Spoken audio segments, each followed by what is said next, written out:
السلام عليكم ورحمة الله تعالى وبركاته. في فيديو جديد ونهار جديد. اليوم ان شاء الله تحت طلب المتابعة ديالي سامبيلا غادي نحضر معكم الحريرة المغربية اللي لا يعلى عليها. هي الطبق المميز دائما واللي كيمشي معنا طيلة شهر رمضان، فغادي نشاركها معكم بالطريقة ديالي. وهذه الطريقة هذه هي اللي كانوا كيديروا ناس زمان وبها كبرنا بها ربونا والدينا، فالحمد لله واحد الحريرة اللي كتجي غزالة.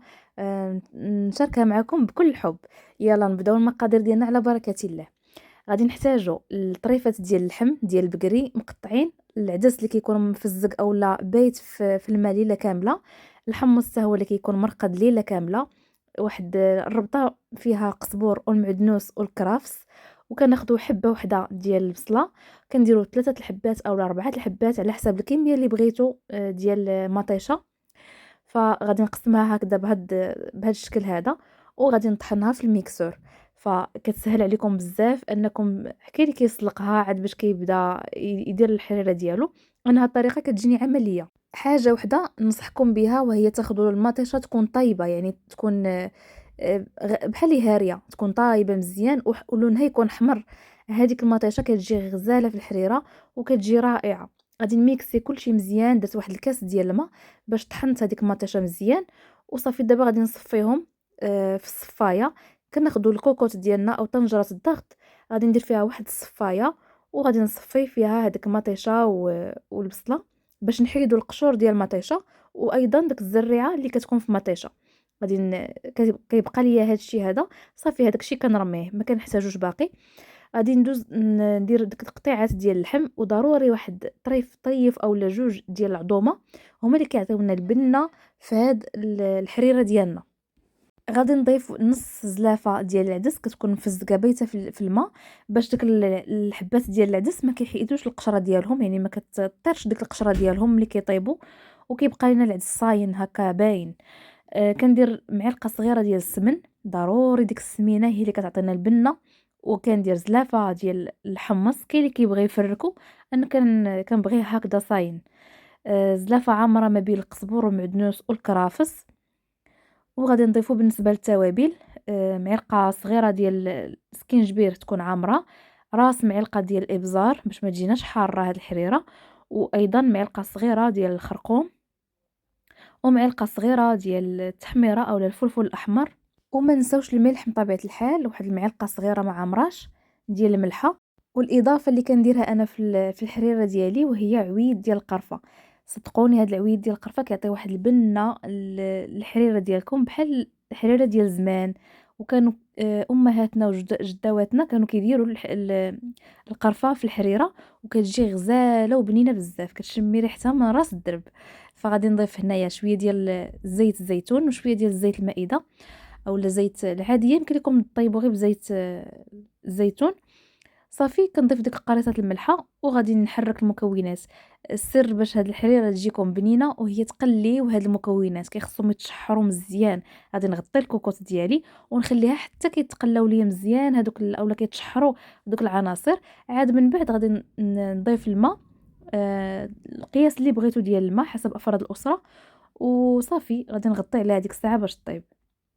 شوفوا لي هاد المكونات بعد ما كيتشحروا كيطلقوا واحد الريحه تبارك الله طالعه غزاله وبنينه. صافي دابا كنرويو اولا كنديروا الماء القياس ديالنا. الماء يكون طايب من طبيعه الحال باش كيساعد هاد الكوكوط انها دغيا يعني دغيا طيب دغيا تصفر. صافي كندير الصفاره وكنخليها طيب ثلث ساعه. من بعد ما كدوز ثلث ساعه ديك الساعه كنحلو عليها وكنديروا الشعريه. انا كنستعمل هاد الشعريه الرقيقه ديال باستا دورو، كتجيني زوينه في الحريره. يمكن لكم تستعملوا اي نوع بغيتو، او اللي ما عندوش الشعريه ياخذ غير سباكيتي ويهرسها طريفات صغار ويقضي بها حتى هي كتجي زوينه بزاف. كاينين الناس كيبغيو يديروا الشعريه رقيقه، كاينين الناس كيبغيو يديروا الشعريه الغليظه، فانتوما ديروا اللي بغيتو. القياس ديال الشعريه اللي غادي ندير هو نص زلافه، ما غاديش ندير هاد الزلافه كامله، غادي ندير غير النصف فقط. هنا بعد ما طابت ليا الحريره ديالي فكندير هاد الشعريه وكنحركها.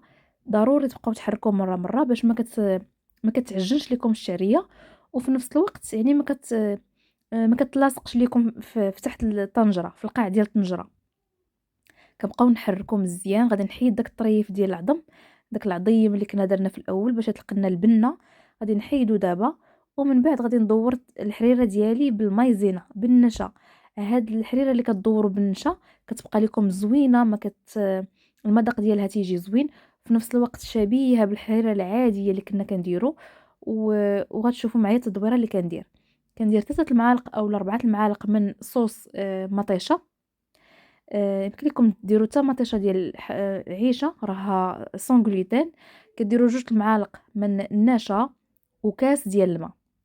صافي هذه هي التدويره ديالي. غنطرب كلشي مزيان باش ما يبقاوش عليا دوك الكويرات ديال النشا. غنطحن كلشي مزيان هكذا غير بالطرب اليدوي. وصافي غادي ندور الحريره ديالي. وإلا شفتوا ان التدويره ديالكم يعني تقلات لكم الحريره بزاف، نتوما كتزيدوا شويه ديال الماء طايب وكتحركوه حتى كتحصلوا على القوام اللي بغيتو. صافي هنا بعد ما دورتها كنخليها طيب 10 ديال الدقائق اخرى. كنبقى مره ندوز ونحركها صافي حتى كنحس بها بانها طابت. كندوق الحمص وكندوق الشعريه، كنشوف بان كلشي طيب مزيان. وها هي بالصحه والراحه كنقدموها اجمل طبق مغربي حاضر بقوه في المائده الرمضانيه ديالكم. انا كتعرفوني طلباتكم اوامر، فجاني التعليق ديال الاخت سامبيلا من الجاليه المغربيه، كنوجه لها تحيه من هذا الفيديو. فقلت ضروري غادي نشارك معها الوصفه كيف ما طلبتها ليا، وان شاء الله تجربوها وتعجبكم. واكيد غادي تعجبكم بهذه الطريقه هذه. اختاروا فقط مطيشه تكون طيبه مزيان باش كتجيكم هذه الحريره محمضه وزوينه. صافي الطبق ديالنا ها هو وجد. نتمنى ان شاء الله ينال اعجابكم. خليكم مع الفيديو الجاي ان شاء الله. غادي نشارك معكم البليغات اللي في اقل من تقريبا 2 ساعات كتكونوا كطيبوا هاد الكميه كامله، وكتجي واحد المعسله اللي زوينه بزاف، ما كتاخذش لينا بزاف المجهود وبزاف ديال الوقت. فخليكم مع الفيديو الجاي ان شاء الله.